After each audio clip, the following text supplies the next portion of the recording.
I was recently commissioned to build a puppet chair for a production that Theater Alliance in Washington, D.C. is doing of a show called Mnemonic.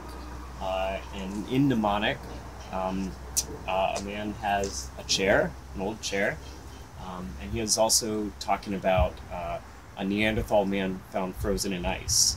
And throughout the play, he sits on the chair to tell the story, and then the things that it needs to do is, at one point he sits in it and it collapses backwards and falls apart a bit, and then later is transformed into a humanoid puppet without a head, and a towel or a rock later then becomes the head that sits on there. And so it's sort of operated as like almost like a bunraku puppet with 3 people.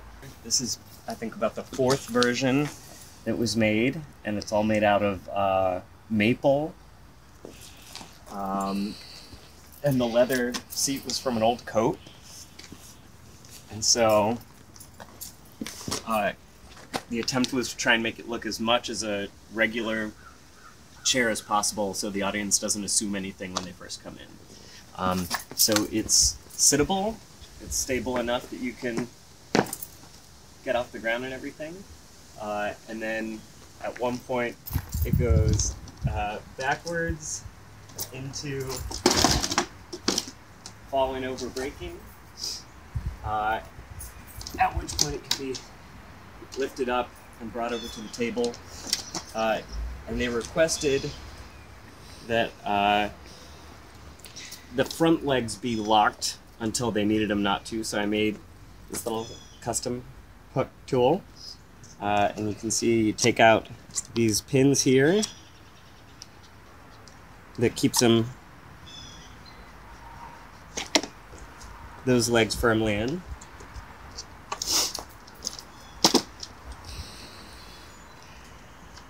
As well as this one.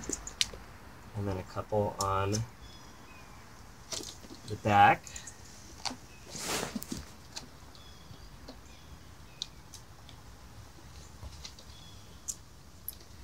And then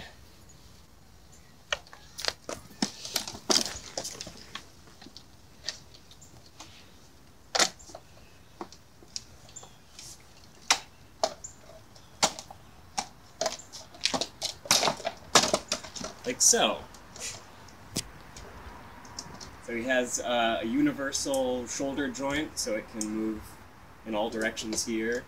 There are stops built into the arms so that it can't extend farther than it needs to, as well as in the knees. It can't extend beyond a straight leg. It makes it a little easier for the puppeteers.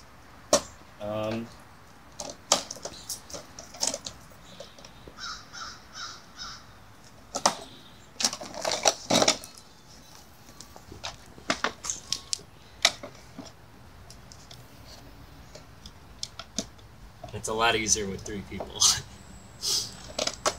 Then when it's time to transform back up, these go back up.